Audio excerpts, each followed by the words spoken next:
Hello, everybody, and welcome to Cinema Savvy. It is myself, George, joined once more by Sam for another spoiler discussion. And this week we are talking episode 3 of The Last of Us, long time, written by Craig Mazin and directed by Peter Hauer. I hope it's pronounced Peter Hauer. Apologies if he's watching. And this is going to be quite the discussion because episode 3 is the one, as many keep calling it. Episode 3 is the one. It's the one where everyone's going to be talking, everyone's going to be discussing, and it's amazing that everyone's now getting the chance to see this episode, as have I. So, first of all, Sam, how are we doing today? Very good. I spent the morning crying, which is a great way to start your new week. But I had the day off, so I managed to compose myself, get ready for this. I'm very excited to talk about this. Although I was on the hype train because of George.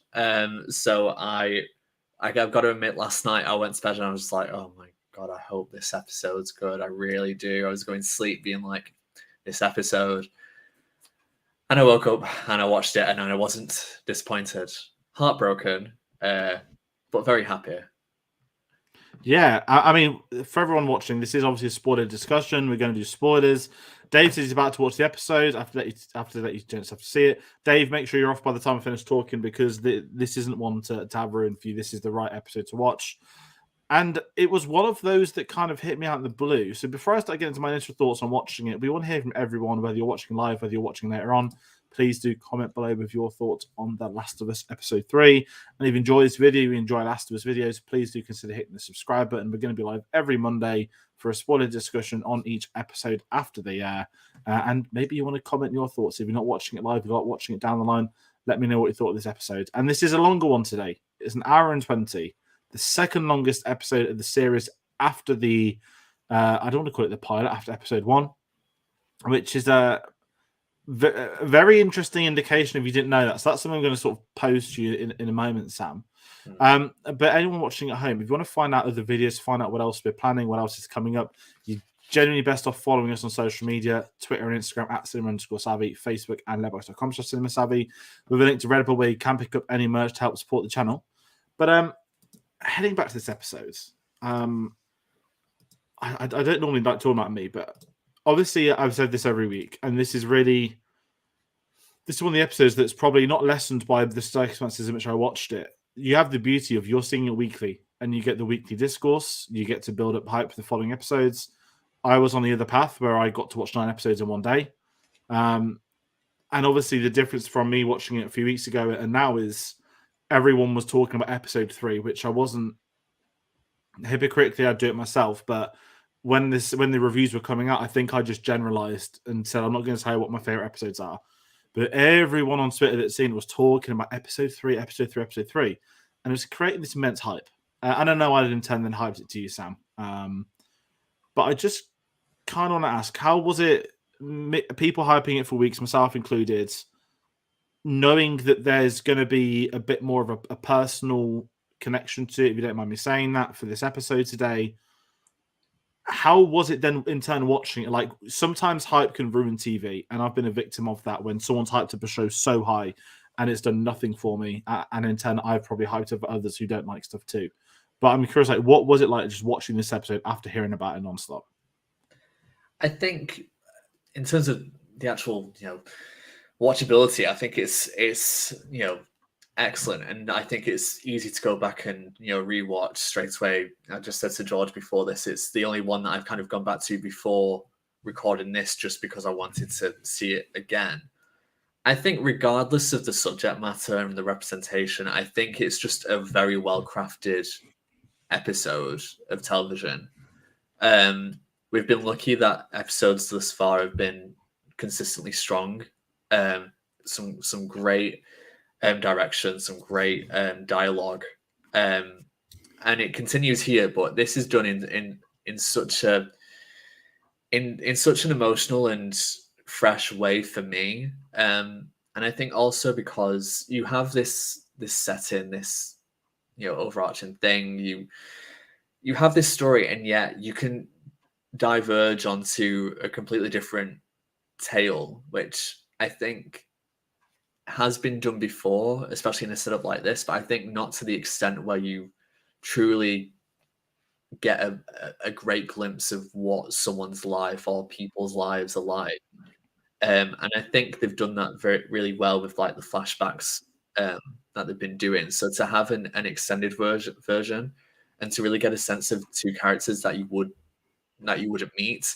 I know some criticism of the episode has been that you could cut all of that out and just follow Ellie and Joel, and it would still make sense. And I agree to an extent if we were doing it like exactly like the game, then sure, because that's what we do. Except from in the game, someone's still alive, whereas here they're not. So, what I think without having the experience of watching this flashback and going through this, I don't think you can really appreciate everything else that's going on, and it gives you just a glimpse of one other kind of story because there's millions and millions of different types of people and different types of things that are going on. And to be able to just see one where most of the time it's quite successful is heartwarming because in a show like this, you're not going to have many of those moments, especially with the characters that we're following. So it's good to just kind of take note of that. And obviously having gay representation is great. I'll probably talk more about it when we go through it, but I think a lot of people may feel that is enough for it. It happens all the time now, so that means that it shouldn't keep happening or to a higher extent. But it's only really been the past decade when I feel that more gay storylines have been taken on seriously and have less have been about just adding them in there for the sake of it. It feels more natural. It's based off the characters from the video game. This isn't just a random thing that was thrown out of midair. Not like that plane that we saw in the beginning of the episode. But it's just done in a fantastic way. And I think having a director like Peter Hauer, who has worked on LGBTQ+ content before with It's a Sin and has also directed Umbrella Academy, Doctor Who, does have representation, different types of representation in there. I think it really just adds a different level to this, a sense of gravitas, and just makes you feel like there's more of an emotional connection between the people behind the camera and the people in front of the camera. And I think when you have that, it makes everything seem a bit more real. And it allows us as the audience to really take it on rather than just thinking, oh, well, no one in front or behind the camera are gay. They're just doing this for the story, which is fine. But and I'm not saying that everyone needs to be gay who's doing this, don't get me wrong. But I don't like that there is that mix for sure. Especially as one of the actors is straight and one of the actors is gay who are in this relationship as well. So yeah, I mean it's been a really interesting episode and I'm very glad that it was worth the hype. Yeah, and this is what's going to be interesting when we get to obviously Bill and Frank. My background, Nick Offerman, he's one of my favorite ever comedy characters in Ron Swanson, one of the greatest characters to me on TV. And I'll get into what I thought of casting when we hit that point of the show. And it's one of those, you go to the director and I haven't seen It's a Sin. I know a lot about it. I know what it's about. I just haven't seen it. I don't watch much TV. I know not only its reception and of its quality in that respect, I think it dominated like the BAFTAs, the TV BAFTAs. And I didn't realize that. So curiously for anyone at home, when we get these screeners, we don't have the credits. We have the titles and it says Pedro Pascal and Bella Ramsey. And then it says like insert name. So a lot of things we don't know who's doing it until we're now rewatching it weekly. So that's my background. I didn't know a lot of the directors. I didn't know it was Neil Druckmann episode 2 till then, and that sort of stuff. And kind of going into this, if I sort of, I guess we're not going to talk about Bill and Frank yet, but if I just set it up from that game perspective, which we've spoke about each week, and listen, we're not going to talk about any moments past this part of the game. We'll talk about changes that were made, but we won't be spoiling anything from future episodes or series by speaking about what happens within the game. This was probably the first, I don't even want to say deviation. It's not deviation, really. This is the first one where, let's just say it wasn't them running around a school fighting a bloater. It was completely different. A change was made for the sake of television as a medium. And I'll get into my thoughts on that, which I think were much better for what the show has done and will protect the show in the long run with how they're not overusing the infected and turning it into a generic zombie series. But just my initial thoughts, it's just, I think when I recorded that 1 minute short, and I've not rewatched it, I know I made it this morning, which is kind of bad. I think I called the episode beautiful, and I didn't think I'd ever be saying that about a show. You know, last week, how did episode 2 end? We had, we had an infected person like mouthing Tess. You know, one of the most like disgusting moments of the year of the TV. And I've been listening to the Last of Us official podcast, which I really recommend that HBO are running. Neil Druckmann and Craig Mazin are sort of the two guests, and then you've got Troy Baker, who's the host. They spoke about episode 2, and they intentionally shot it like a love scene. They're one of the most romantic love scenes to make it as disgusting as possible, which I commend them for. And then, because one of the essences of The Last of Us is love as a concept, as a theme. That is a key part of why this entire show is being made, why the game worked. Because I missed that awful speech from Interstellar, but love's a powerful medium in theory, and this episode today has demonstrated that better than I think any episode has done so far, and better than the game did it in their entirety in 2 games. And that's how far we want to go. Again, I'm not going to talk spoilers or tell you what happens in future episodes of the show. But kind of with that in mind, it's so weird because we know we're here to talk Bill and Frank, but obviously the episode, as much as we think it's the Bill and Frank episode, it does have Joel and Ellie in. And I guess we'll get out of the way first. We'll do it in the right order as we do. So we'll kickstart with Joel and Ellie, where we have them picking up from the events of last week. Tess obviously sacrificed herself to save them, having been infected. And we've got sort of Joel resenting Ellie for the loss of Tess. And them exploring the wilderness as their en route to Bill and Frank's, which I've got to say, and we say this a lot, bringing in the mechanics of the games again. Just going into a random building and looting it. Joel playing with the shelves, Ellie opening cupboard doors and drawers, a toolbox as well, which the stuff is kept in, which we all know is where you upgrade your weapons.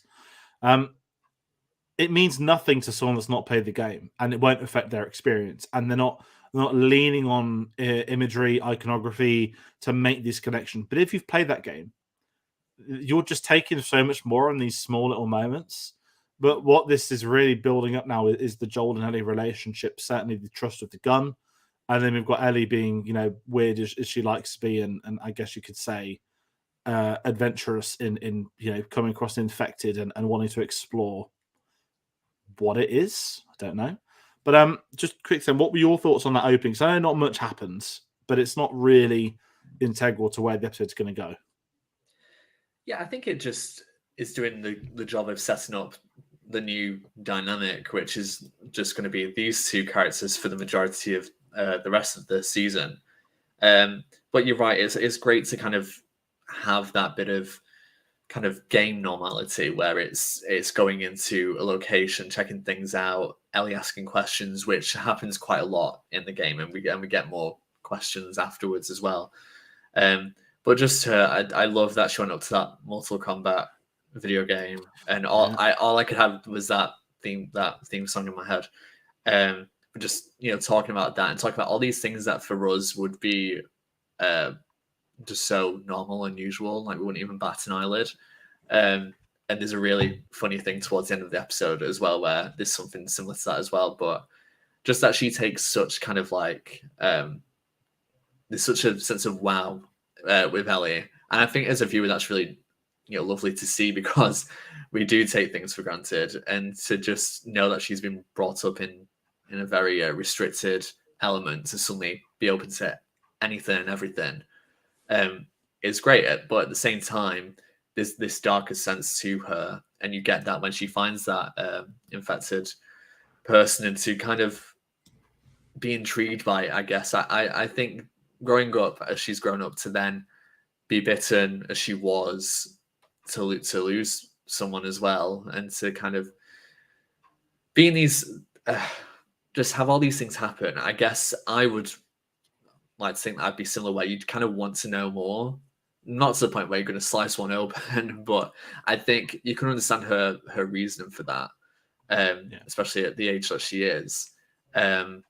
But I mean, it wasn't nice to see either. But I just love that she, like in the game, Joel will tell her what to do, and she just goes off and does it. But it's like finding that hatch, and it's like finding these places, which in the game is wonderful to do, because it's like you're finding out secrets and things, and not all of them are great. But no, I really liked it, and it does a bit of world building, and helps with the character dynamics when they're pretty much not at their lowest. I don't think this is their lowest, but I mean it's pretty down there. I mean Joel is pretty upset without showing it. He really doesn't want to show weakness, does it? Do we think he loved Tess? And maybe the end of this episode answers that, but without jumping in, I love the fact that their early relationship is hinted at as 10 years before where we are now. That they've built that relationship with Bill and Frank. And one thing, certainly since replaying the game, I know that on the PS5 version, Tess has switched to an older model. Actually, I guess kind of following up that, I should have obviously mentioned this earlier yesterday. Like we had the tragic passing away of the actress that played Tess in The Last of Us, Annie Wershing. So obviously thoughts with her family and that. I should have opened that. Actually, I completely forgot to. That's my fault. Only 45 as well, which is horrifically young. And kind of with the game is that you can't really develop the relationships because, as we've sort of said every week, we're following Joel, Ellie, and Abby to a point. If you get into the future ones, and Sarah in this, so it's interesting that we get these bits of time that are just not just world building. It builds characters. It's character development, and this episode is going to be a massive discussion within that respect. And kind of, I guess, in line of that is one of the moments I loved. Now we didn't get a flashback to begin with. I know you spoke about it. We didn't get a pre-title sequence, and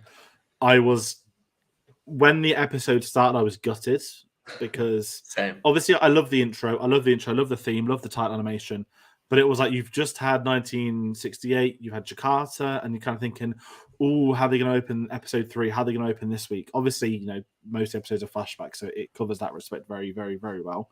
But we get some of the, I guess, some more backstory to how it went down and the quite horrific massacres that the army and governments were committing on the innocent people. We took them to QZ and QZ's full.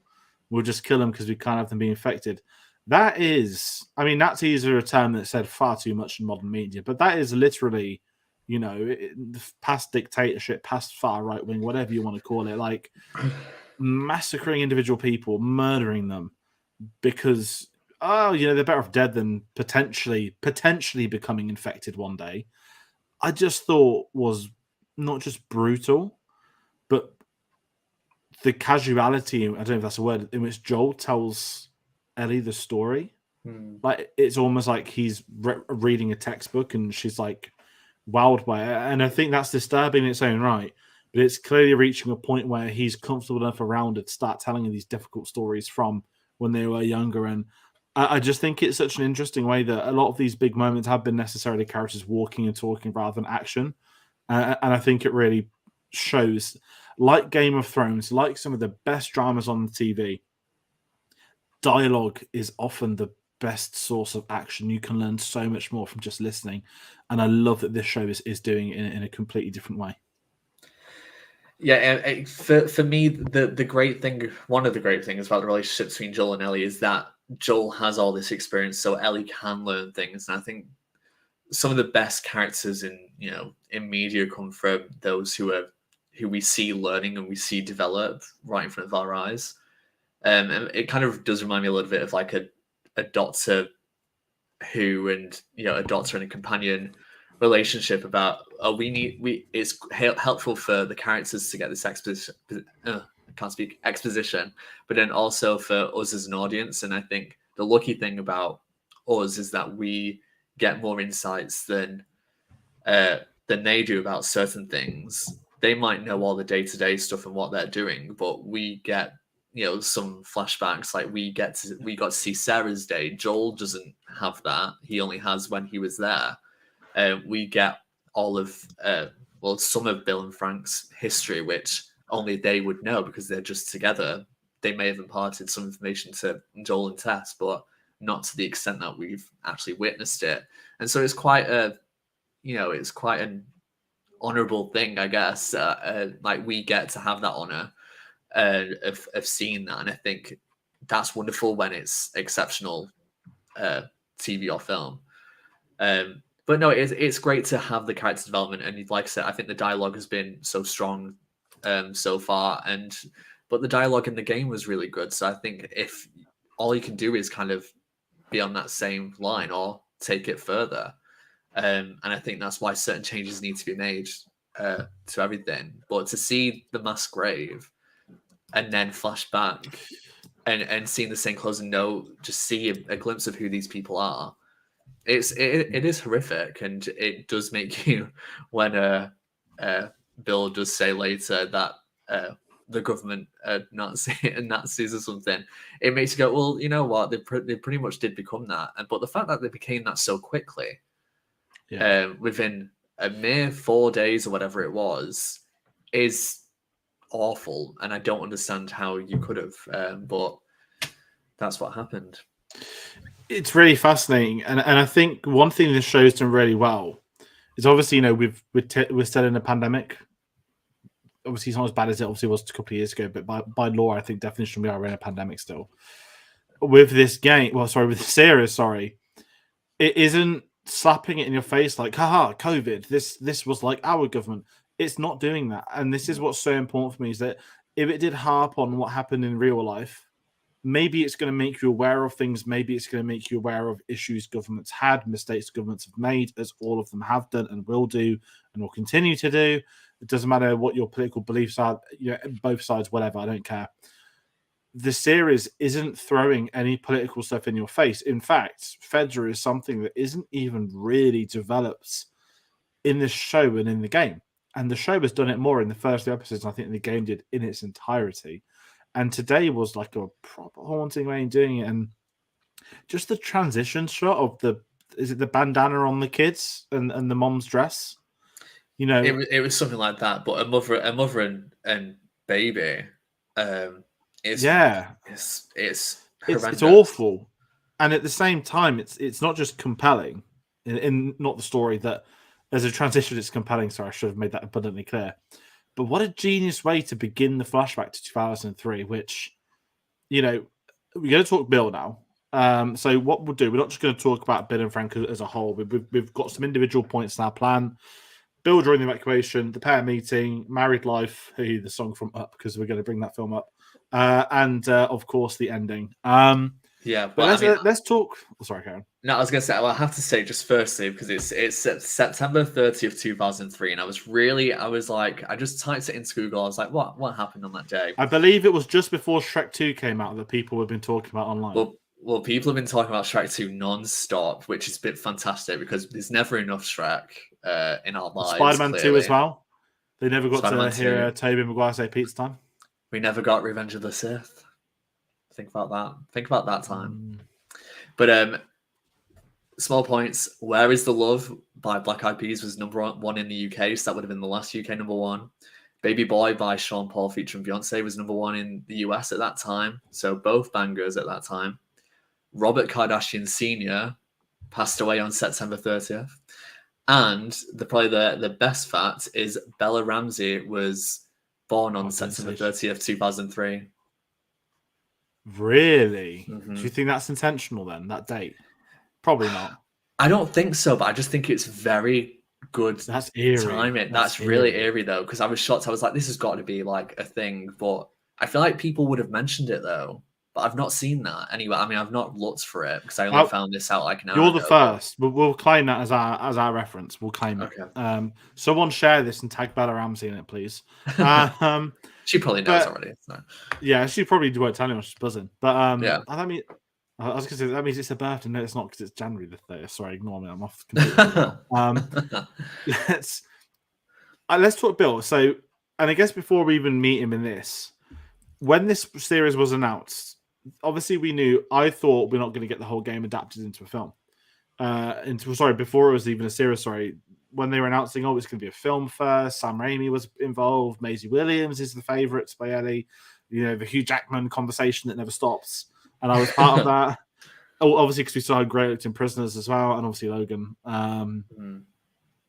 Then Jack Black was always the name I used to think about playing. I don't know if I've said this to you before, that Jack Black would make an amazing Bill. Yeah. But for a film, and I'll be completely honest now, and maybe I might have different thoughts in this episode today due to this. I think the Bill stuff in the game is the weakest of the entire game.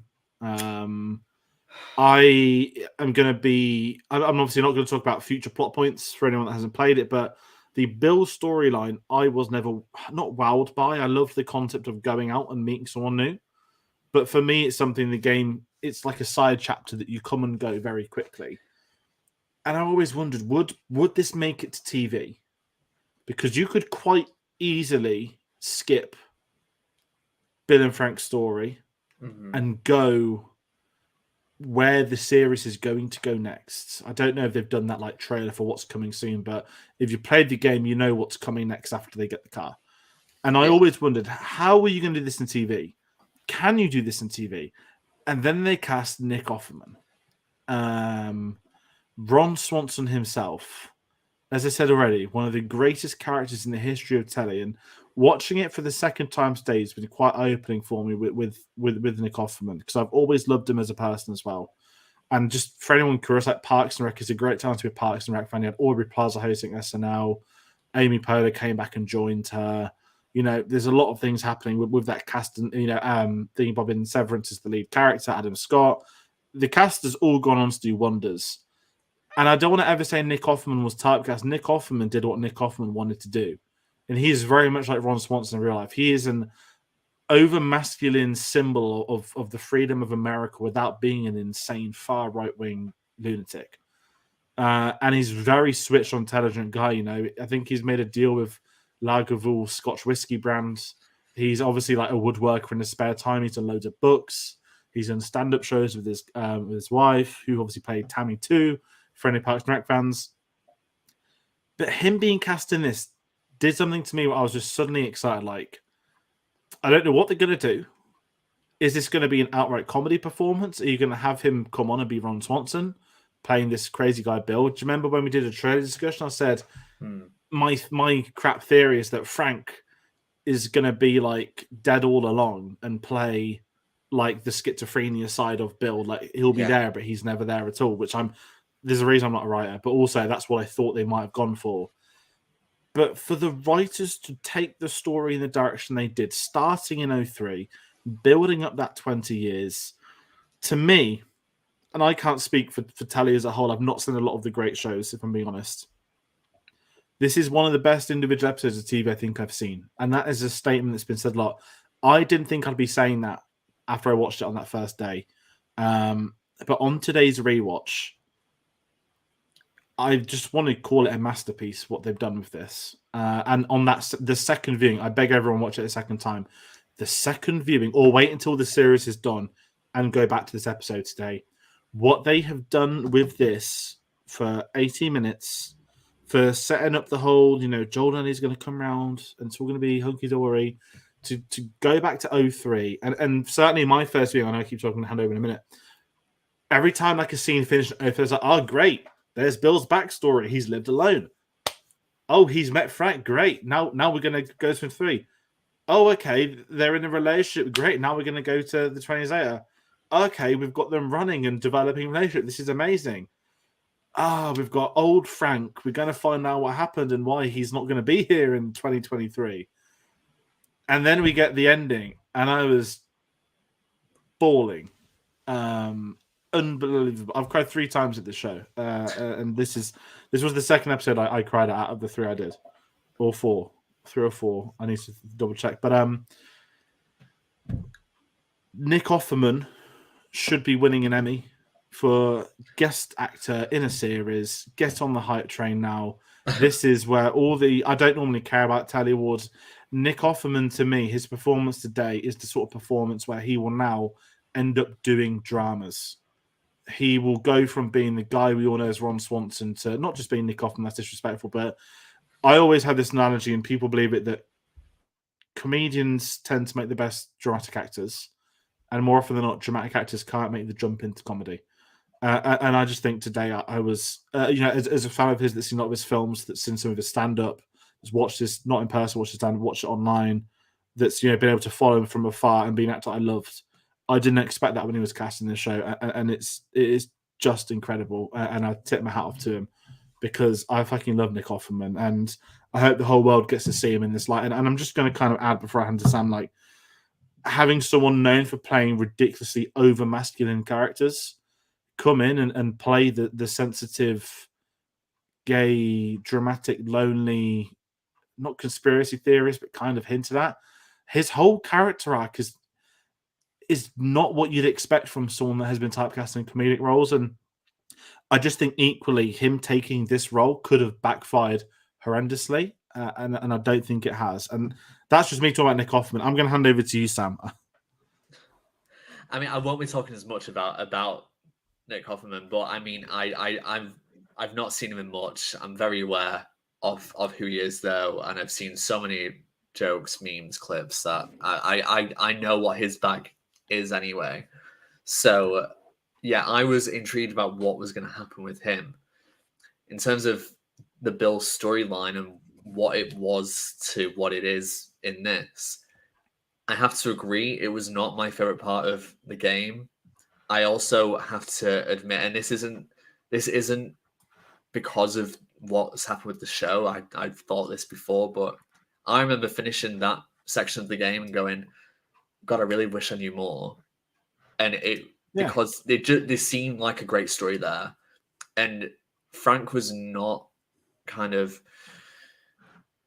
he was there in essence, but there wasn't that much information. And I can only speak for myself, but I really wanted to know more. And because it was a gay relationship in a video game, which it didn't, at least at that time, I mean, we are going on for 10 years, where it didn't feel like that was much of a thing. It was great to see that was there, but I wanted to know what happened here, because I just saw Bill in the game as, oh, he's one of those, stereotypical apocalypse has happened, someone's gone crazy, someone's like doing all this, and I think that you could tell that there was complexity there, but the game didn't do that because the game was more focused on the lead characters, which is absolutely fair enough. And I do love it for what it is, but the TV show has an opportunity, and I feel like we will be mentioning this a lot.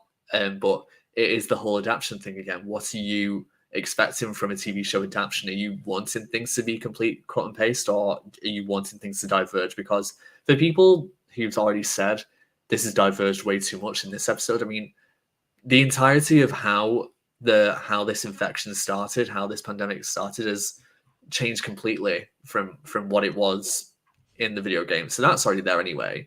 The last episode had things glossed over to get everything sped up, to get things more succinct, concise, just to make sure that we get from one plot point to another quickly without wasting time. That's happened anyway. So to say that this is kind of like either the only thing or the biggest thing, yeah, sure. But this is not going to be the only thing. There's guaranteed to be more random things happening, more different things happening. Clearly the creators of this feel that it's in the benefit of the show and of this story and this version of The Last of Us to go in that direction. And if it's done at such a good quality, then I don't really mind. There's nothing that you could say from the game that I would go, I really hope they don't change that, apart from the very main story beats that involve Ellie and Joel. Everything around them to me is in flux. I really don't mind what they do. So to see this story play out as it did was a joy, because one, it was unexpected, and two, it was done in such a great way. If it wasn't, I would absolutely say, well, you know what, fine to complain. But I didn't need to see Ellie having a go at Bill and then having, a back and forth. Like, that would have been nice. I would have liked to have seen it, but I'll just go on the game if I want that. This is, and I think this is the thing, no one's taking that away. The mass audiences might think, oh yeah, this is the Bill that we know, but that's not taken away from anyone who's played the game at all. And I can't stress that enough, because it's absolutely frustrating that people, not everyone, of course, a lot of people have loved this episode, but that some people are having a go at this for tampering with the game, but that's always there. And it's frustrating to kind of there'll be people that hide. I'm just going to jump in and just say there'll be people that hide. I'm trying to think of the right word without swearing, going off on one. There'll be people that use the word law and adaptation to suit their will for what they're really trying to say, and they will hide behind the term law. They will hide behind the word adaptation. They'll hide behind the word source material to say as much shit as they want, which isn't about the law or the source material. They don't know it. They don't know it. They're not playing it. They're hiding behind it because they're there to create outrage, and outrage in turn breeds viewers, etc., etc., etc. That sort of circle we always talk about. I know me and you spoke on text earlier about this as well, and Yeah. and obviously like it's completely different for you than me. As you know, I'm not part of that community. I'm always behind that community and have no issue with any of it. And it is whenever, and the problem is that there's a friend of mine that I know who watched episode 3 and he did a tweet suspicious like there are going to be some people that just hate 3, and I'm like, but you don't need to give them the airtime to open their opinion a week before episode 3 comes out to then say people are going to hate it, because people will bandwagon what they want to push their political agendas. Is what happened with House of Dragon.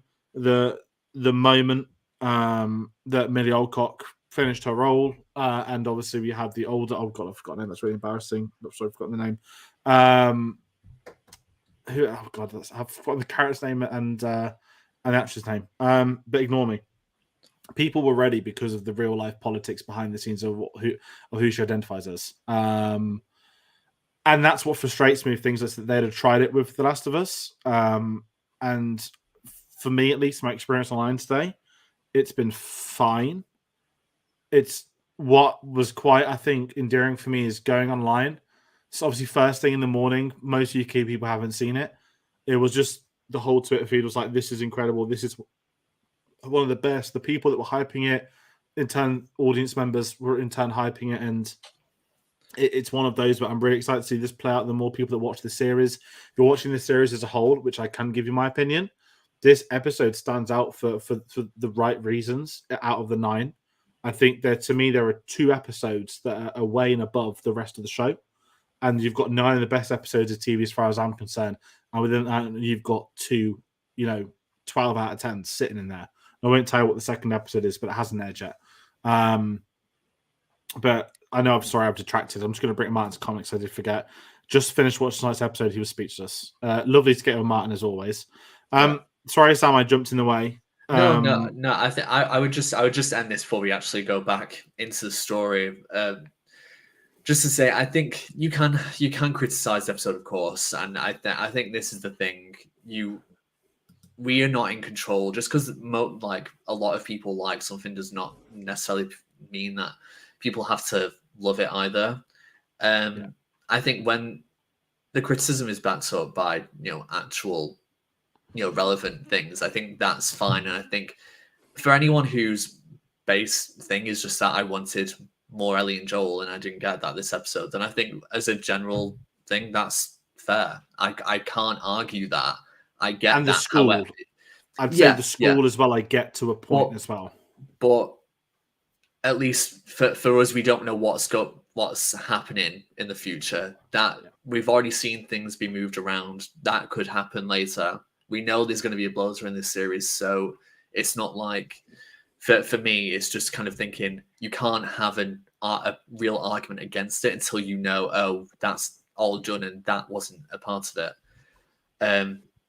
Of course, I think there definitely is homophobia there, and I think things are right now. The climate on anything LGBTQ plus is very uneasy. It feels, at least from in my shoes. There's a lot going on. There's a lot of people. I think there's a lot of political stuff where I think the community is being pushed under the bus to divert attention from actual problems and issues that the public are angry about.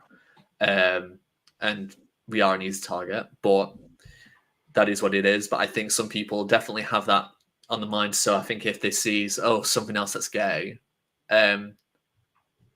yeah, sure. But I think that's obviously wrong. And we know from the game that this was something anyway. This is just adding a few more layers to it because there's a story to be told, and it's actually quite a good one. So if you actually just gave it a chance, because this isn't going to be every episode of The Last of Us is not going to be this, Exactly. This is the second longest episode, as I've said, 80 minutes long. And you'd say, what? Did you do the math? Is it like 50? Is it like 16 minutes in current day? Yeah, so 16 minutes before the flashback, and then I think we probably get maybe a similar amount of time at the end. I think around 15 to 20 minutes, I think, at the end. So I mean, all in all, that's about a third. About 45 Just minutes yeah, for this, yeah. which and I think it's remarkable and kind of another way to approach this. And I don't want to just keep pushing the HBO podcast, but I listened to both on Friday, and obviously we spoke. So we met up on Friday when I was in Manchester for football, Mm. and which was lovely to meet up. And Yeah. on episode 2, Craig Mazin spoke about Tess, and they developed a backstory for her, and they just couldn't film it for whatever reason. Didn't save its budget, didn't save its schedule. The Tess's backstory was that she was married with a young son, and both the husband and the son got infected. She was able to kill the husband, but couldn't bring herself to kill the son, so locked him up in a basement. As Americans obviously have basements, obviously we have that in the UK, and he quite bangs on the door all night, and then it just stops the next day. And they sort of joked and laughed that moving forward, that they imagined that the son became a clicker and spent the rest of his life in this, in that room, and they couldn't film that. And this is kind of what the beauty of the show is, which I've been looking forward to from the get go, is that the supporting characters to me make The Last of Us as much as Joel and Ellie do. And certainly some in the game. So obviously the two that are going to jump to mind for me always do is Sam and Henry. I'm not going to talk about the episode arcs, when they're going to appear. We know they're in a trailer. We know they're part of the game. It's about lending yourself to spending time with these to develop them. Because as I said, I didn't care for Bill in the game because he didn't get the chance to be developed. And in turn, why would you need to develop him in the game? You know who has some of the best development in the game? Is a character called Ish We Never Meet, who we meet through a series of letters across a sewer. And that is what this is doing well. These things that they couldn't do on the game form are going to happen in live action. And the Bill and Frank one is just the icing on the cake. I think they knew what they wanted to do.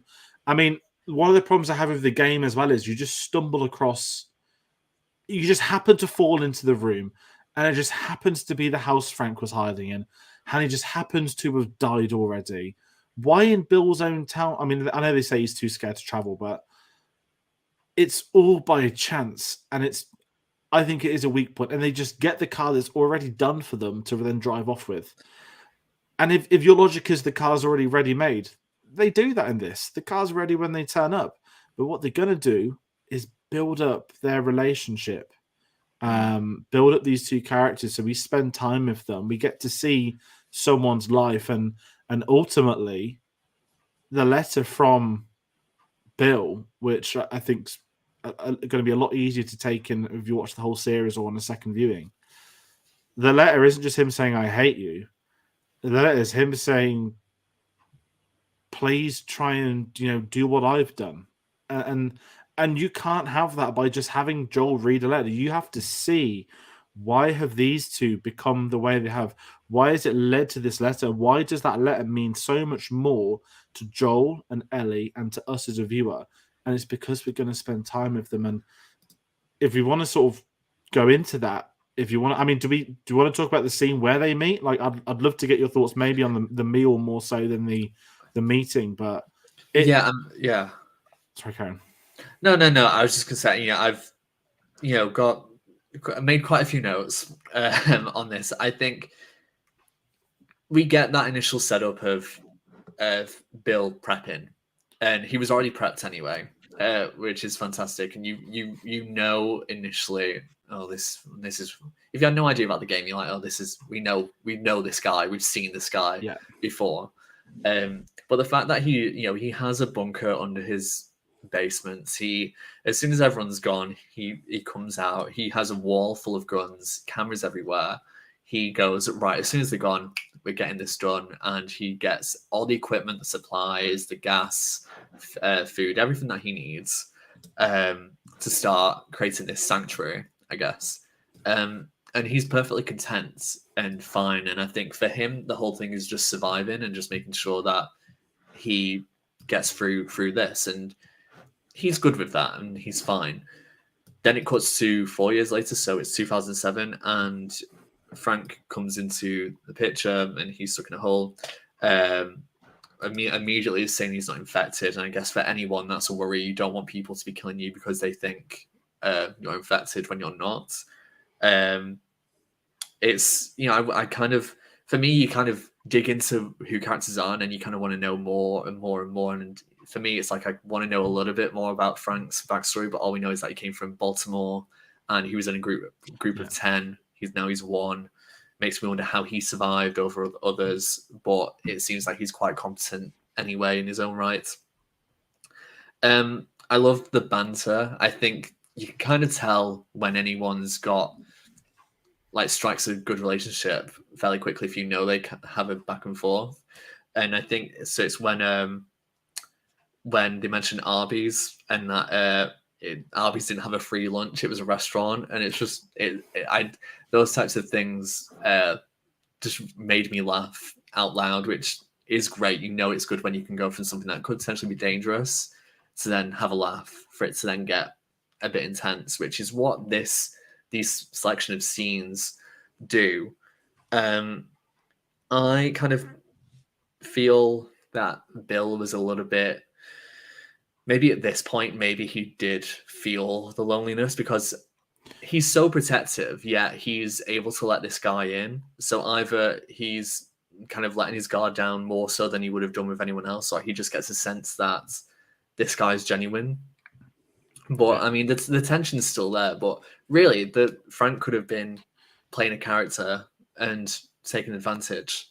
And I was going to say this a bit later on, but I kind of feel that maybe in a sense he is doing that a bit because I don't think he instantly fell in love with Bill. I think he appreciated everything that was given to him on that first day, which we see through his reactions to receiving help, you know, the ladder coming down, getting a shower, clothes, the food, the piano. He appreciates everything that's there. And I think maybe a way in by forming a good relationship was maybe something to survive. And that's maybe how it initially started.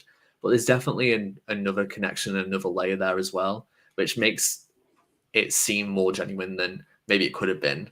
And from that comes a love story.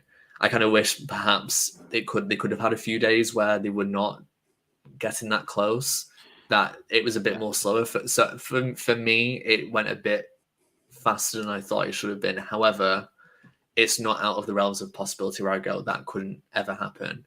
But I just thought it was interesting that with the way Bill is, that he lets his guard down with someone like Frank so quickly. But I think there's literally a spark there that you can see, and it's through the dialogue again, which is top notch.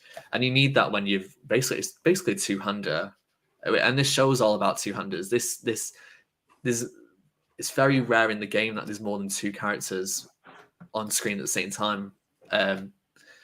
So I think initially for 2007, that's great. And then you have the dinner, which is it's tense, but there's an intimacy there. And you get to know a bit about Frank without him saying anything, him dusting the fireplace and just seeing, oh, this hasn't been cleaned. I think it makes you know that Bill's maybe not one for those fine touches yet. Bill is. He's going to notice things like that. And that links with things that happen later. They're very, very different, but they bounce off each other really well. And Frank's like prodding Bill. I mean, that's out of context. That sounds weird, but he's prodding Bill for like information and kind of like getting a gauge of who this guy is. And he knows that something's in there. And Frank's definitely a more worldly person than Bill, and has had way more personal experiences. So he's able to kind of instigate conversations and topics really easily. So I think it's pretty quick for Frank to realize that Bill's interested in men. But I really think I think the ice on the cake with that is the piano playing and the Linda Ronstadt song, because especially with Bill's performance of it, which really is a lot, and it didn't make me cry that bit, but it definitely made me go whoa. And if I was there, it's a very intimate thing to play an instrument in front of a person and also sing. And I think if you were in that situation, I think you would fall a little bit in love, especially with the type of song that he was playing as well. So I probably would have kissed him if I was stood right there. No, it's great, Scott. And I think kind of as what you said, the piano scene as well is what sells it. You have this great dinner, these great individual moments, but what's going to be the hook to make them not a couple? But I would have hated for him to walk out the door and say, "All right, I'm going out," and something she's like, don't leave. Too easy, unearned. The piano scene was so well done, and it's not an easy instrument to play. It's not one you can learn. I love to think that in the 4 years that Bill was alone to begin with, I love to know what skills he learned, because he did call himself, when they said, what were you before, and he says a survivalist. That's a conspiracy theory to all of us. But I would just love to know what he picked up in that time. And I'm not sitting here saying, tell me HBO. No, I don't need to know. But there's so many open ideas that you can have. And I think everything is in Nick Offerman's performance, from the opening of him loving life alone, which would all be like that if that happens.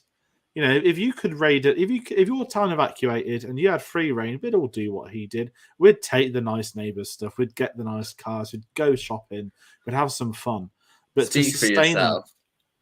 To sustain all of that for 4 years before we even get to it, I kind of love what they're doing. And Frank in turn of that, Murray Bartlett that played him, I've not actually seen him in anything else before. I know he's been in a lot of other TV shows. You mentioned he's been in a lot of HBO. They had great chemistry. And kind of, I don't want to pose you a question or awkwardly put you on the spot, but in the last few years, we've seen a lot of other actors have criticised straight actors that might have took gay roles. We've seen it the other way around.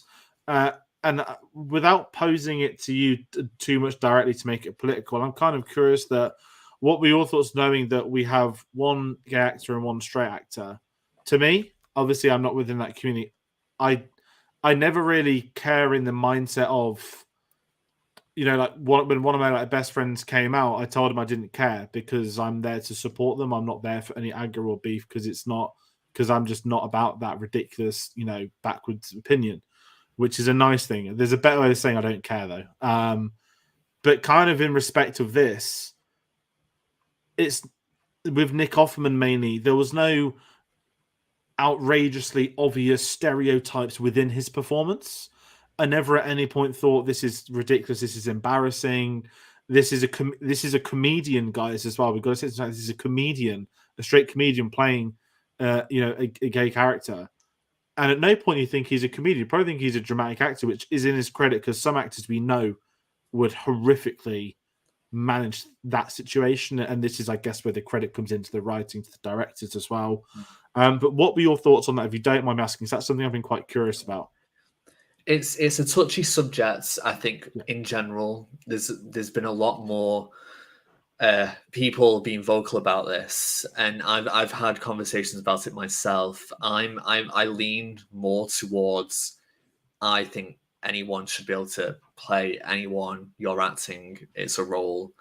I understand being a gay person playing a gay character adds a level of authenticity, but for me, I'm not an actor.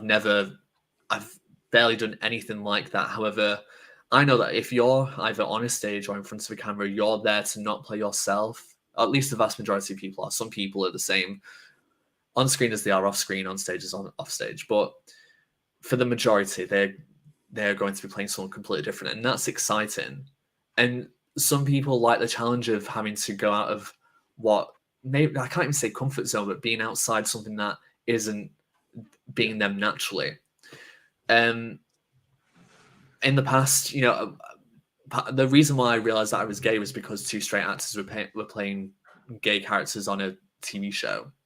And so as a personal thing there, if it wasn't for them, I may have learned in a completely different way, may have been a lot more difficult for me to understand. But their performances were fantastic. I think the recent conversation has been about, because there's a lack of the lack of opportunities for people within the community, and that's because straight actors have always had it easier, that it should be less of a thing. I know Darren Criss played Blaine in Glee, for example, and he was straight playing a gay character, and he said, because he then went on to win awards for his portrayal and I can't remember his name, but the guy who murdered Versace in the assassination of Gianni Versace television show, and the murderer, he was gay as well. And after that, he said he wouldn't play another gay character, because it's important not to. And I respect that. At the same time, I think there's room for both, and I think here we see a good mix. I absolutely understand, and there should be absolutely more opportunities for people within the community. However, I think it's not just everything that's on screen; it's everything that's off screen as well. And I don't think we need to kind of like have a percentage mark of saying, okay, well, we've got this amount of gay people working on this, we've got this amount of lesbians, whatever, because that's when it goes too far into trying to check a box and trying to kind of make people share, oh, what are you? And I think that's when it goes too far, because there's some people who keep very private. We don't know if they're straight or gay or anything like that.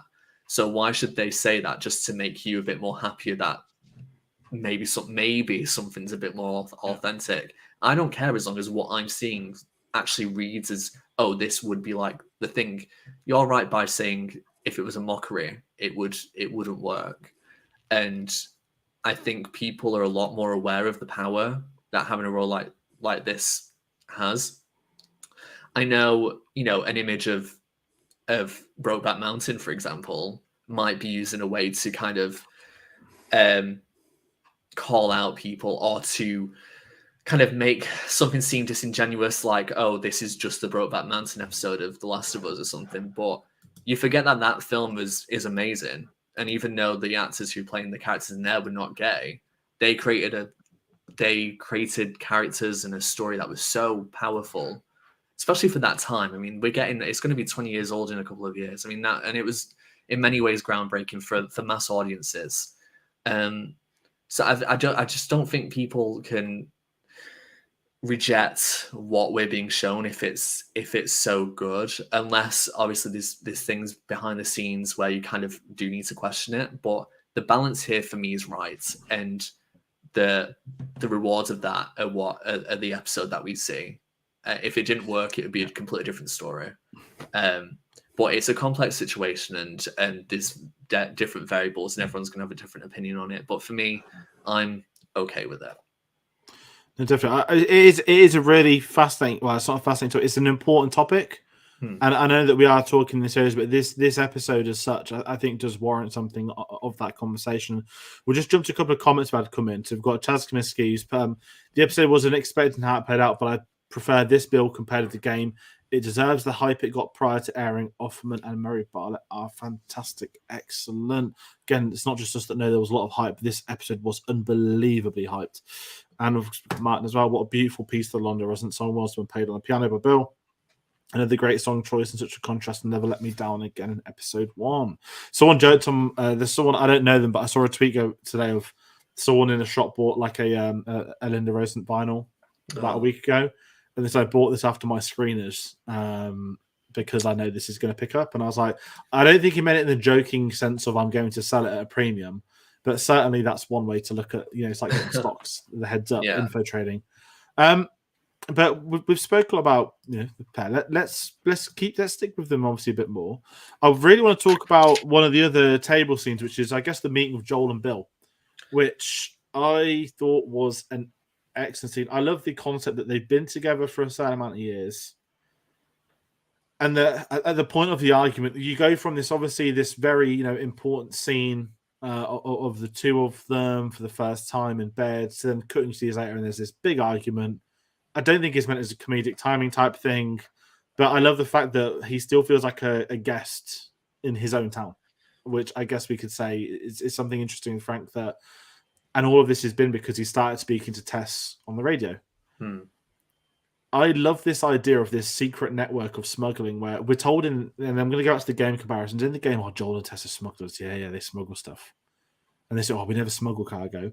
I love that we actually get to see it. They're trying to work in business with each other, and to get Anna Torv come back. Obviously, I knew she was coming back this week. And when last week everyone was like, she's just great for 2 episodes. I was like, don't say anything, George. Don't say anything, George. Like, we're all going to get to see her slightly younger. It adds so much more depth to Joel's relationship with Tess. which is a much more important thing alongside the core of this episode. We get to see that they hadn't just been friends for a couple of years. This is 10 plus years these two have been working as a minimum that we know. But it kind of makes sense as to how does Joel have this relationship with these people? Why does he have this relationship? How are they going to benefit one another? And I love the fact that Bill and Joel, and I know it's I said Billy Joel then. Bill and Joel, obviously the letter is almost more of an open heart. There is that deep respect, but I love the fact in the scene that Joel's just saying, "Your wire's not going to last a year," and get that gun out of my face, and immediately think shit like Joel might actually do something to Bill. But the one scene, couple of scenes we get them together, I feel there's so much more story to tell in a really great way. That again, this episode has been crafted. They might have shot an extended scene, they might have shot loads of scenes, but the way this episode's been edited, every scene has been picked with precision. And why it's going to be it. Why is this scene over anything of this episode important to air? And I think when we get to the letter at the end, everything clicks in motion, and Joel knows that Tess is his Frank. And obviously what the future of that's going to be is that Ellie is going to be, save who you can save last week. This week it's Bill saying, I can't remember the specific word on that, but he just basically say that, you need to save your version of Frank, basically. And we know ultimately that is going to be Ellie, and we are going to get more into Joel. And that's how I felt him reading the letter is that he knows his responsibility. He knows what he needs to do. He feels he owes it to not just Tess now, but to Bill as well. I just think that dinner scene was a really interesting way. And even going back to Anna Torv, her reaction to eating like the food that she's probably not had in 10 years, I thought was amazing. And I love the fact it means nothing to Joel. Like his life is dead without Sarah. Yeah. But for Tess, she's getting to live a bit of what she had before, which in turn, I just think makes for captivating TV. And also it explains why Joel knows he can turn up there later on in that episode, because they've had a history with one another across the years. Yeah, it's one thing to kind of have dialogue say, "Oh yeah, we know Bill and Frank," and have that. Unlike the game, you have the opportunity to show that, and I think it's important not to dive too much into that. I think they mentioned enough, but having this scene gives us so much, because it's not just Bill and Frank, it's also Joel, it's also Tess. It's to see how this relationship is developing. I love that. So it's 2010, so we know it's at least Tess and Joel were together for at least 13 years. I'm guessing at least maybe a couple of years longer than that, so probably about 15 years, which is a significant amount of time together. It's great to see Joel and Tess less beaten down. They seem more fresh. And Tess, in particular, for me, seems way more lighter.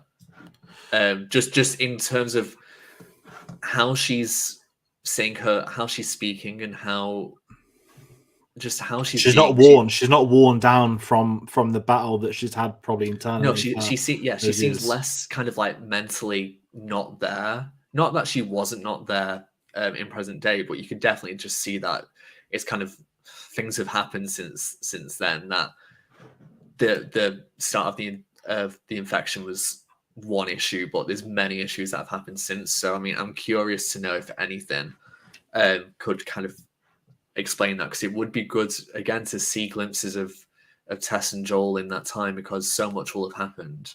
And I love that Frank and Tess have this bond. They were the ones who met over the radio. They're the ones who are kind of getting to know each other more than Bill and Joel, who are just kind of sat there as kind of the spouses who, come meet my best friend's partner. And it's like, oh, do I have to? Kind of that vibe. So it's great that they had that interaction, and that yet they do still respect each other to a certain degree. And we get that more later on, and to have that initial thing, to have Joel mention about the fence. It's also great that, like, again, these could have been really real bad people. And I think we're programmed to think in post-apocalyptic media that the majority of the people you're going to meet are bad, are going to use you. Yeah, in this episode, you see the hopefulness that it isn't all that you can meet a Frank, and he could be the best person that's happened to you. And that you meet people like Joel and Tess who ultimately help you kind of help communicate with the outside world, whilst also gaining stuff from them, such as the strawberries later. And then you get the inception of the radio communications, that Frank was the one who suggested the idea to Tess about block codes and having something like that, which is also wonderful as well to kind of get an answer for what that is. So yeah, it's lovely to just have that, and also for Joel to warn about raiders, and that even though it doesn't happen for another 3 years, we as the audience are then like, oh, something's going to happen, because you wouldn't just drop that and have it lead to nothing. So yeah, I think that one of the best scenes for sure, just because you get to have those different character interactions, and you get to see Bill and Frank with people just once, and how they act with friends. Yeah, and I kind of, it's almost like a warning from Joel, like, I don't like you, I'm going to help you. By the way, these guys are going to come for you, and you know it deep down as well, because the one thing I love is that Joel nor Tess never asked to live there. They never want to be part of it. They are there to work with them, be friends, sure, visit them once in a while, but I love that there was never anything more than that. And that's so important to the characters that I think the moment anyone would ask to stay in Bill's Town, it's Bill's Town. That's the name of the location. And I also love the concept of this, that the one thing I hate in the game is that it's Bill's Town, but he intentionally leaves infected people in there to warn off raiders. Whereas for this to have this like beautifully modern town that's still pristine, that still functions as a town, because Bill and Frank have made it stay that way, I think looks not just better visually. Obviously in a game, an empty town wouldn't work. But in media, like a TV show, a town called Bill's Town that's full of infected also wouldn't work in its own right. So I love the fact that they make these switches, that visually it looked beautiful as well, having it all the way it was. But kind of then following their meal, obviously we get to see the raise on, and I love this, that there are certain elements from the game, and I know that you get a lot of raiders attacks in the game and stuff, but it's more like let's get back to something else that's happened in their life. And the raiders attack is great, because you've got Frank waking up, the fact that Bill's already out there killing people. We've seen the evolution of the gates, because he's obviously listened to Joel's advice. The incredible flamethrower traps, the electric fences, everything about it was so perfect, because my big thing is you can't just keep this town safe for 20 years. Like, people that come across this town have to die. Otherwise, people would keep coming back. And I love this concept with it, that they were able to do it. And the big thing here is the moment Frank steps outside, he knows that you're in the crossfire. I can stand in the middle of the road because I know I can kill them. I don't care if I get shot, but I'm protecting you. And I love the fact that it's Bill that gets shot and it's Frank trying to save him. But he knows at that point, get Joel. Joel can look after you. Get Joel here now. Obviously, he was fine. He's got a bit of a limp when we meet him later on again. But it's that respectful relationship that Bill knows deep down that I might say I dislike Joel, and I don't think he disliked Joel. I think he liked him, but he's wearing his emotional armor to allow him not to befriend him, to form a second attachment.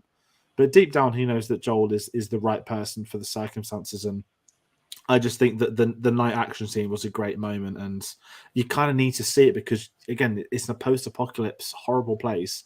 You can't just have one infected person rock up across the 20-year time. Plus, that think of all the innocent people that might have fell into those traps, and Bill's had to go out and shoot and kill, and they're not infected. It's probably done it.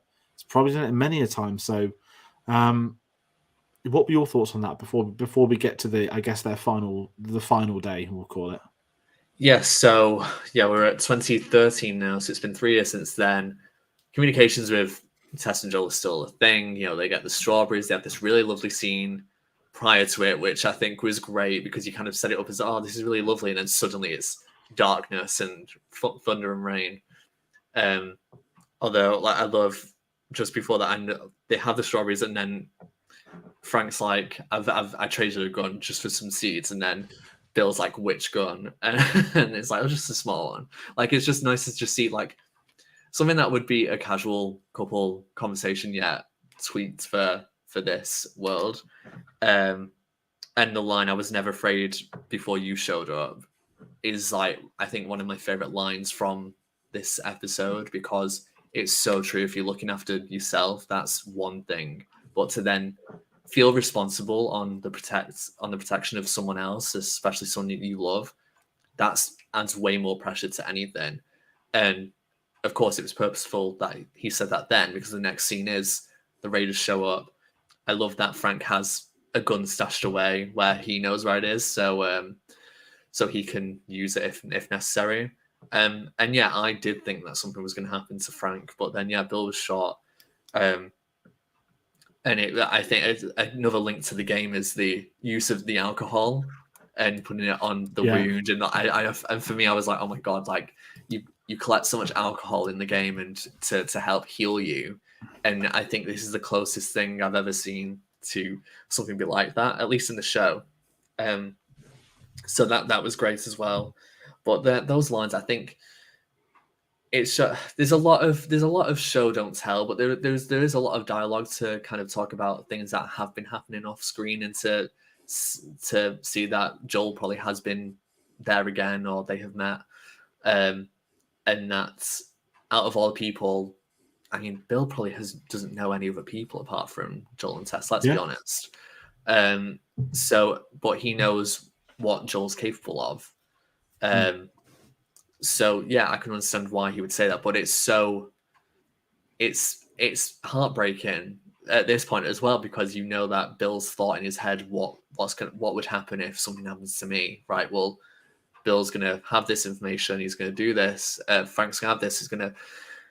He needs Joel to get here, and maybe Joel can say something. I don't know, but yeah, it's intense. It's sad, but again, it's enough thing to just show some of the darker stuff that does happen, but luckily it doesn't last too long. I think the main thing about this episode is to show a lightness, which is difficult to do when there's death involved in this, but I think it's on that line where it feels like it's done in an exceptional way, because it has a lot of light, but then elements of darkness that can overshadow it. It's interesting, and again, it's just showing the important parts that we need to see to kind of get a sense of their relationship and what the stakes are and where it's going to go.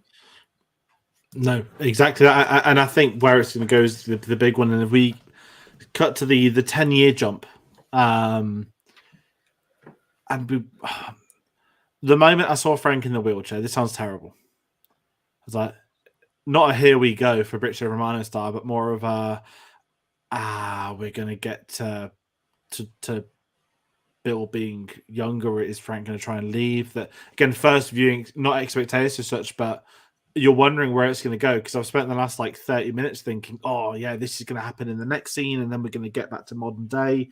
Not that I was desperate to go back to modern day. I was loving the story they were telling, but when we just have that, the imagery of Bill eating and Frank trying to sip soup, and these are two old people now, and it's kind of Up's going to be one. In Inception, there's something I always go to where when Marion Cotillard and Leo's talking, and they always speak about, we did grow old together, like Old Souls, I think is the song on the soundtrack for that part, and you kind of have this vibe that these two have lived this life in these extraordinary circumstances, and to get to the follow-up day of, it's key we spend time with them as they were, because if we just start the segment with Frank saying, "Today's last day of my life," it's not going to work. You need to see what's happened between them and what the struggle is, and what then happened for the next 5 minutes is just some of the most beautiful TV I've seen.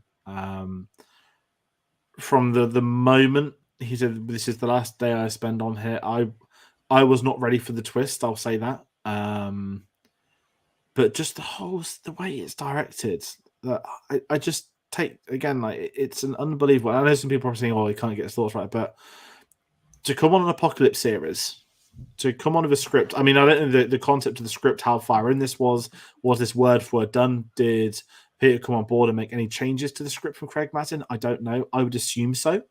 I assume he had a lot of creative input. This is the only episode he's directed of the entire series, which is worth mentioning. But to get this next 5 minutes key, if this next 5 minutes doesn't work, the episode can't function. And to have the wedding and the final meal being the first meal they had with one another as well. And the fact that Frank doesn't actually eat any of it's also as heartbreaking as what follows. It's just this not even Shakespeare type drama thing, is it? It's just like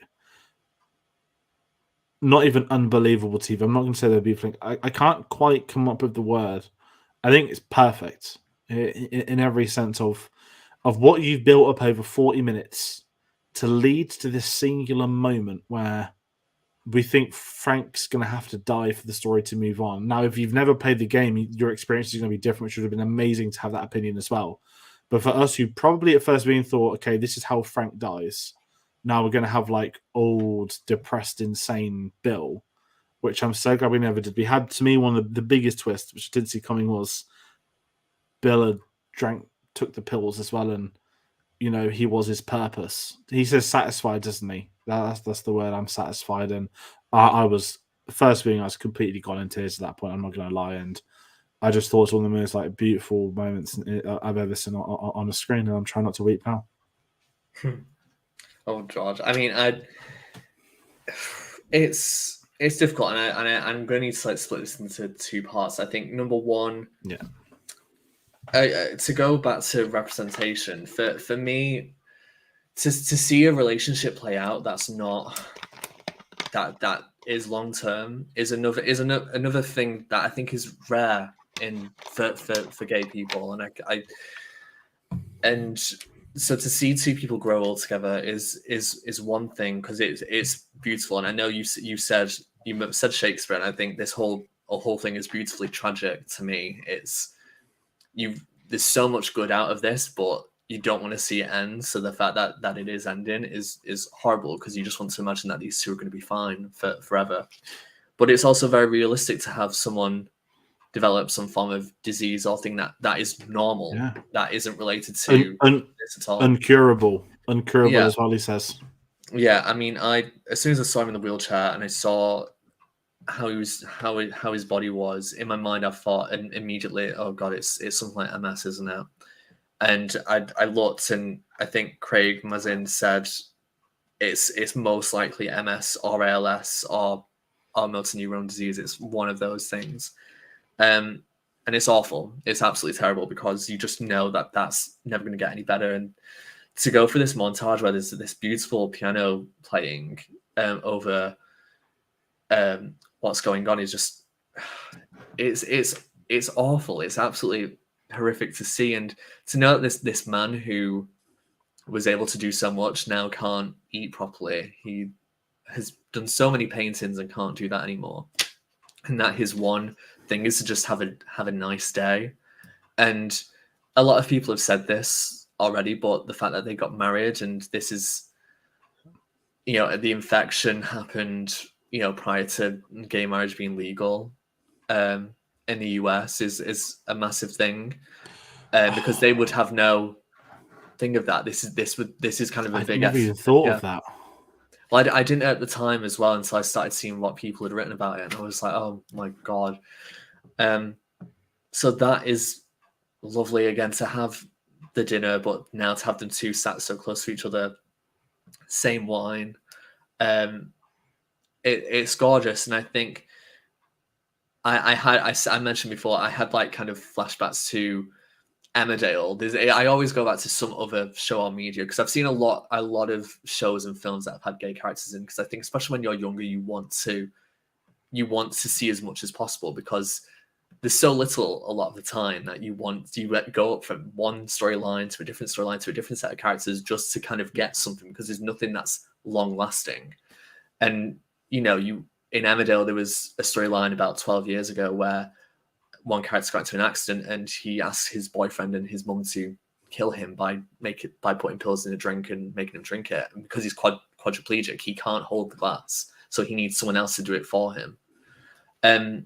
And that was awful, because the idea of losing someone, you see it in Nick Offerman's performance. He doesn't want Frank to go, but he absolutely understands. And I think maybe in his mind, he's mentally prepared for something like this. And this links with the bury the gays trope, which has also been mentioned, but it's something that I've written about in an article that I did for License to Queer, where I related the bury the gays trope to Bond girls and about people being killed off for the sake of story. And many times, if people aren't aware of it, the bury the gays trope is one of those tropes where it's all about, because there's barely any representation when there is, we can't have it be happy for too long, so one of them's going to have to die. And it's not just gay men; it's also happened with lesbian characters as well, and bi characters. I think for lesbians, it's called dead lesbian syndrome or something. There's a specific word for that trope. But it's this sense that a gay couple can't be happy, and that one always has to die, or that one has to leave. It's never successful. And so I've written about that before. And for me, it's, again, by watching so many different pieces of media, you realize, wow, there's no one show or thing where that doesn't happen. And it's very disheartening, especially when you're a younger gay person, to see that there's barely any, long-standing gay relationships in media that you can kind of look to and go, oh, well, it is hopeful. I could have that. So to have, and it has gotten better, by the way, over the last few years, and there's been some very, successful and amazingly well-crafted stories out there. Some excellent films as well. If anyone just is interested in the film element, there's some excellent gay-related films out there. But with Bill deciding that he's not going to let Frank go alone and that he doesn't want to, it just speaks for how much the character has grown. I mean, he's still socially awkward, yet, and he was content before meeting Frank, but he can't go back to that. He's lived a good 15 years with this person and cannot live without him. And like Frank says, I don't approve, but it's incredibly romantic, and it is. And I think it's another way why this is Shakespearean, because, or at least kind of side onto that, because you want these characters to be happy, and if a way for these characters to be happy is to end it before it gets any worse for either of them, then in this universe, in this setting, that makes sense. And yeah, you're happy for them, yet equally so horrified. And the sobbing that I had when I saw them for the last time go down the hallway. And again, it's another thing where it's like they're not going upstairs, obviously, because Frank can't go upstairs.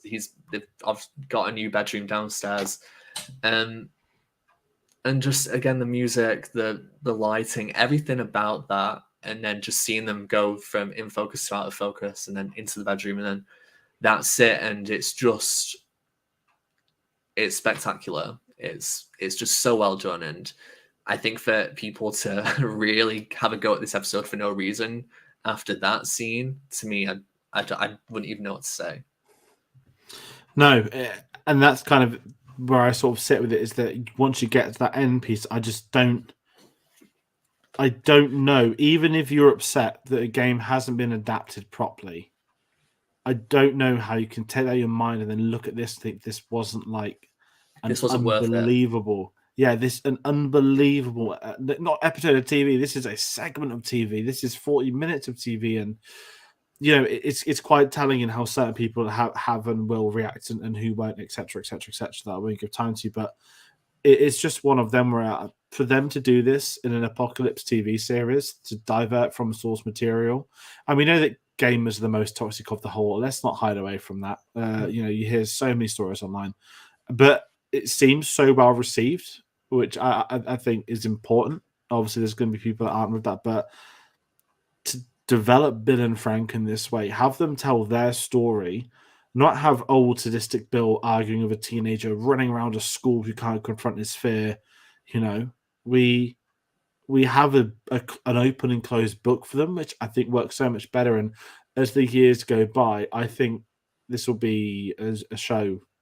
This episode will be one that people speak about. You remember Bill and Frank from Last of Us? and it'll be in conversation and ask us. And the comparison to Up's interesting because you mentioned about longevity and that we don't get to see this sort of thing play out. Obviously, I don't know that before respecting the gay community, but certainly that made me think. Even like Ramos was, how often do we get this in TV in a 40-minute episode, an entire life arc?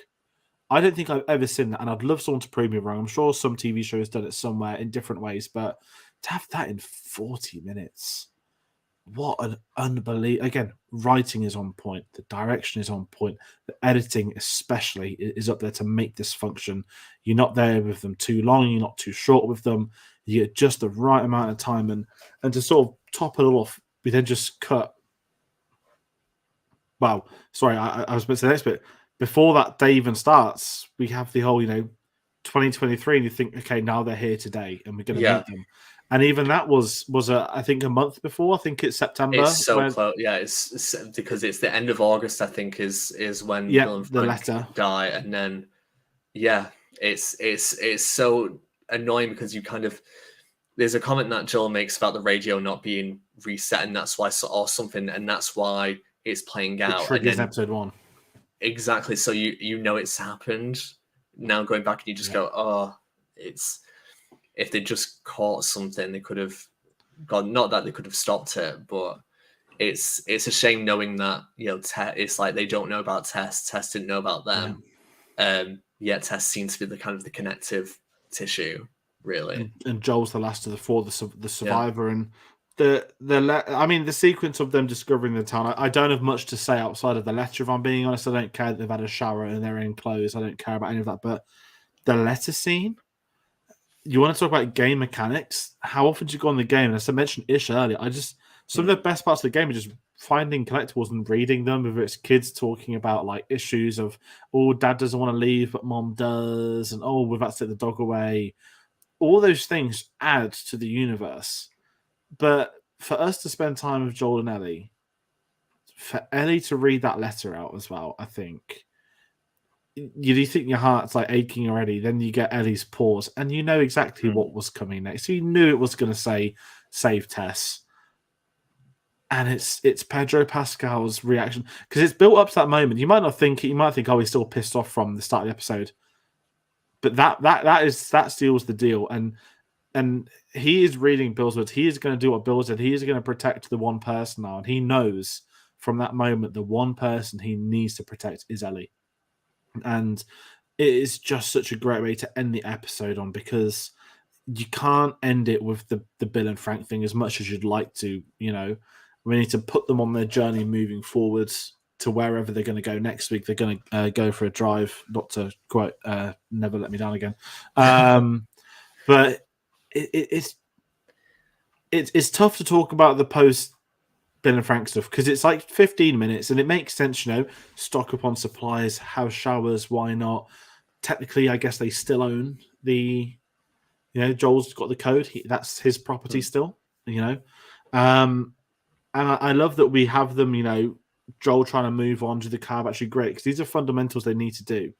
But it all builds up to them reading the letter, and I just think the letter is the bookmark, because if people are going to talk about filler and criticism, which I disagree with, if Ellie goes in a room and this makes the episode 20 minutes, she reads that letter, you think, who's Bill and Frank? Why do I care? If you've not played the game, why should we care?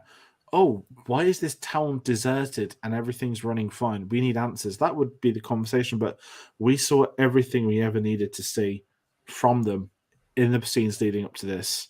And just Joel's reaction, and this is where I go back to that scene of Joel having dinner with them. He'd built a relationship, whether it was positive, negative, you name it, and the fundamental respect of him saying, it's going to be Joel that finds this letter. And it's, because he knows the combination lock, which is Bill's self-assurance that he knows that no one's ever going to get past those defenses. And I'd love that. I don't know how many more series they're going to do. We know they've announced season 2 now, but maybe one day there's a shot of just Bill's town looking thoroughly clean still. Probably not for long. No. But yeah, any thoughts on the ending stuff? Just for you, because I know we've spoke about the bulk of it. Yeah, I think you go from something that's so heavy and you go kind of back to normality, and it's a weird adjustment, but it's also it's like you're going through a little bit of grieving because you now go back to Ellie and Joel, and you go into this town and you already see it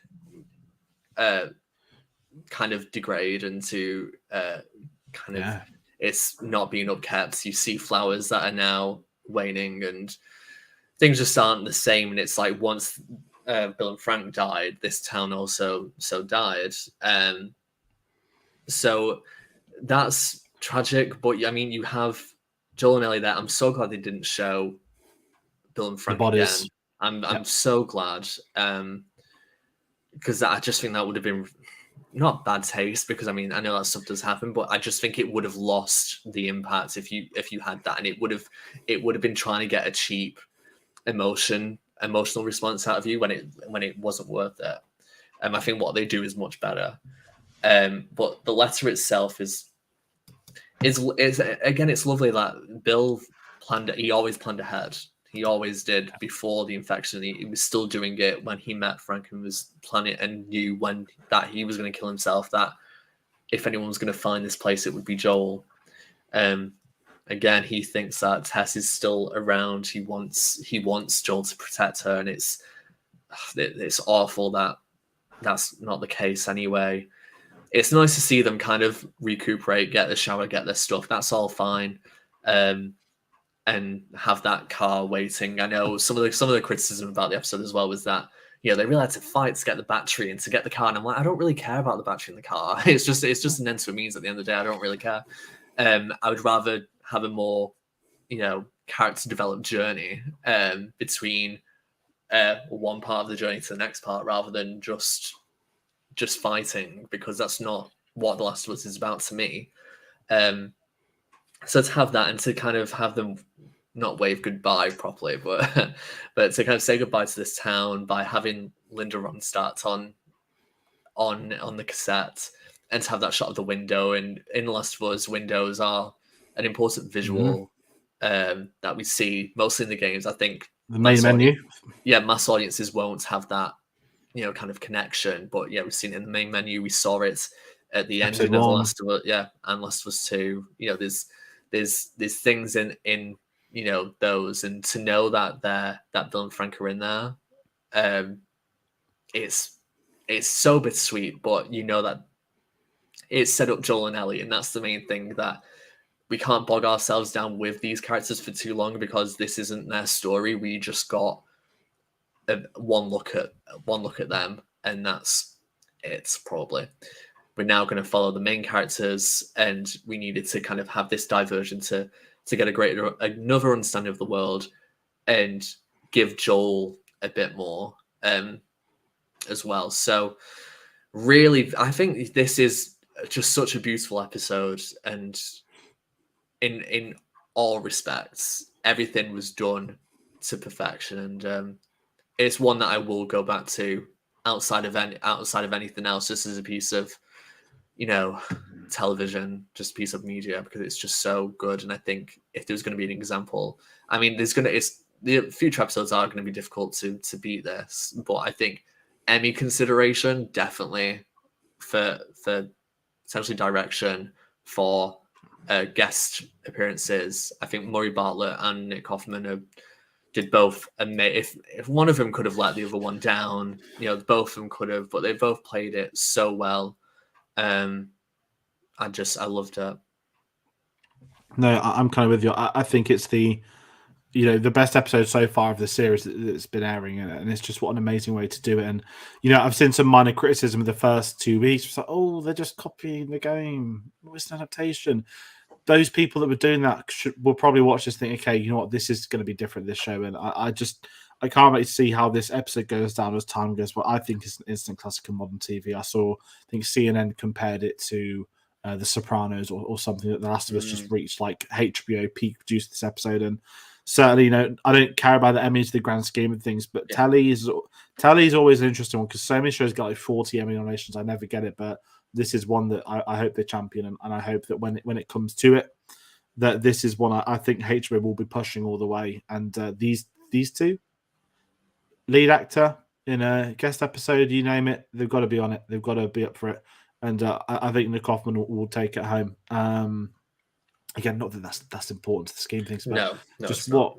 what an amazing episode of television. And I didn't think, when this show was being announced, when the series was in development, I was so hyped. But I didn't think I'd be sat here in like 3 weeks in, talking over an hour and a half on an episode saying, this is one of the best episodes I've ever seen in my life. I thought this will be a series that I'm really excited because I love the actors. I love this game. I'm an easy sell for this. I just hope it's good. And all of that fundamentals are all out the window with what this show is doing week by week. And it's just credit to Neil Druckmann and Craig Mazin as the two showrunners that are really, there's a perfect dynamic there. And we know we've got the season 2 announcement, and I cannot wait to see what they do. I guess we say, without looking at Last of Us Part 2, how they do the second season. Will it be split across multiple seasons? We don't know, but we're in safe hands. Yeah. And if you don't think we're in safe hands with episode 3, I don't know what planet you're on. I mean, usually they do say, it takes 3 episodes for you to kind of go yay or nay on a show. So if it's for this, so anyone said that to anyone about this season, and of this show, then I feel like you've got a pretty good 3 episodes there to kind of make you go, do you know what? I'm going to watch more of this.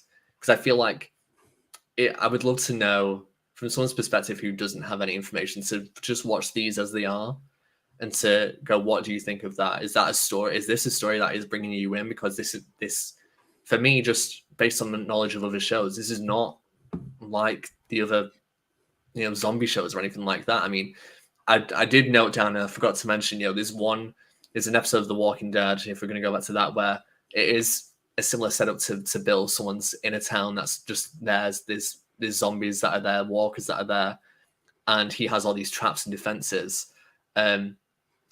He's on his own, and he is more of the stereotypical, I've lost everyone, I'm just doing all of this. Mind. Yeah, and that's great, but once you there's only so far that you can take that.